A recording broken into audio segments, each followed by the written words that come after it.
Cars on the road, so let's make the roads narrower, and let's put bits in that make it harder to drive. Peter, John, thank you very much indeed. Peter, was you on the drive-in today?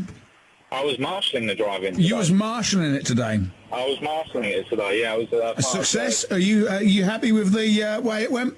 I'm more than happy. It was phenomenal. It was the best thing I've ever seen, right? Does it not concern you that maybe there were people that were coming in for vital hospital appointments at places like Bart's that couldn't get there because of your drivers?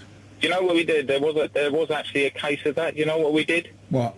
We actually put them in a cab and took them to where they were going. We cleared the way and they got out. They got to where they were going. There was actually a case like that. Okay, fair enough. Well done. Yeah. Right, how many on there? There must have been someone done a count of how many cabs out today. Well, we think it could be as many as 8,000. Right. I mean, according to the reports that we were getting while we were marshalling, I mean, there were taxis all the way up the Edgware Road. They were on the bridges. They were back to the city, Blackfriars Underpass. Everywhere you went, it was a line of cabs. It was phenomenal. But what you got to remember, this has come from the ground up. This cab driver's feeling this. But the one thing I wanted to point out is we're getting a little bit sidetracked by this minicab rank in Whitcomb Street, which is nothing more than a rank. I'll be quite honest about that. It's nothing more than a rank. But it's not only that. What we're actually demonstrating against is what we want is fairness, not favouritism. And what we're getting from our licensing authority is a definite bias towards the private hire side. They seem to, in our eyes, anything they ask for, they seem to get. We're coming again and again ludicrous situations. We're getting taxis put on stop, that is removed from service or failing their test simply because they haven't got the ashtray in the passenger compartment, even though nobody's been allowed to smoke in the back of a cab for more than a year now. Whereas you've got a private hire firm that's removed the rear windscreen wiper on their vehicles to accommodate their logo. It seems ludicrous to us, and the carriage officer are doing nothing about it. And I tell you what, it's saying that we'll run and we'll keep a good eye on it here. Peter, thank you very much indeed. Michael, hold the phone a second. Got to get through some of these. Right, Nigel. George, good morning. Was you at the demonstration taking pictures today? I was there, yes. And would you say that there was about 8,000 there? Yes, I don't know how many there were. The whole streets where I were full of taxi drivers, and they were a credit to their profession, and they were an example to be led by others. Because I can tell you now, George, when I've covered demonstrations and protests in London before, there's always some pushing and shoving and maybe swearing and some trouble and scuffle with cops.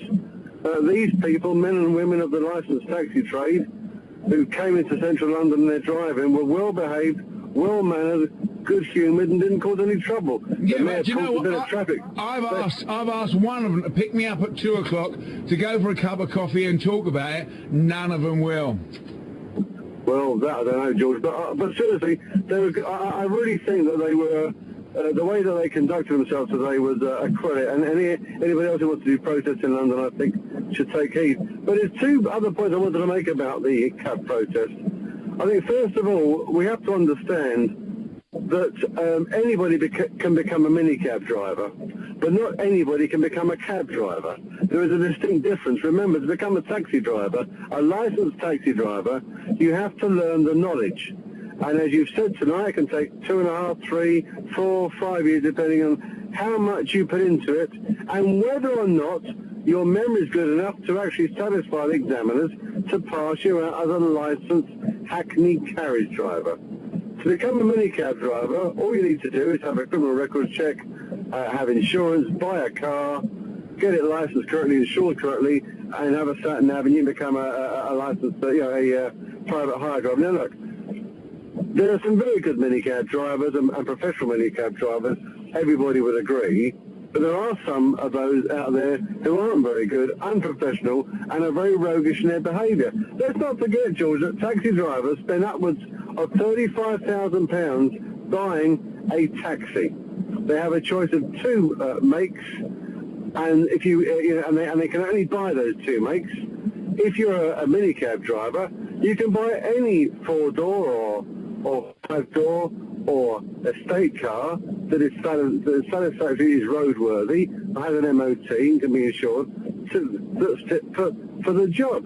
But these vehicles are specialist vehicles, they have to put a lot of money into it. And I fully understand and endorse them when you hear about minicabs, and I say some of these minicabs having these illegal ranks, think guys outside the clipboard. I've seen it tonight in Heddon Street, driving past Regent Street. Guys with clipboards and vehicles parked on WLs blocking Heddon Street there. And I think that it must be understood that the licensed hackney carriage trade in Great Britain, or in London, should I say, not only is it iconic, but it's recognised around the world as being the finest professional body of taxi drivers.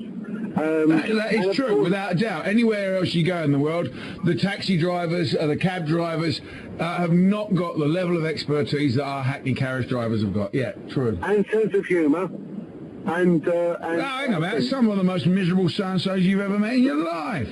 Oh, well, some of them are, but I've met some real good ones. Now, George, I was talking about horrible images.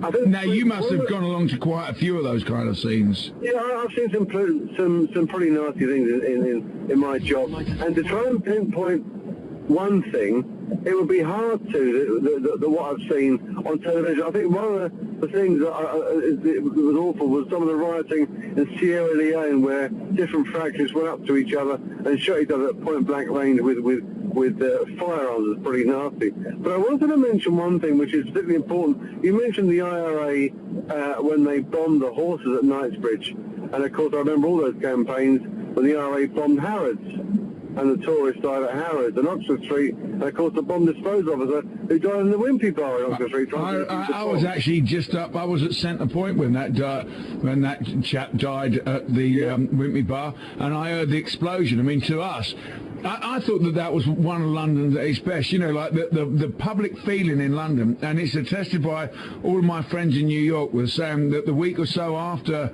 September the 11th, New York has never been so harmonised. In fact, I think it's a really, like, united city now.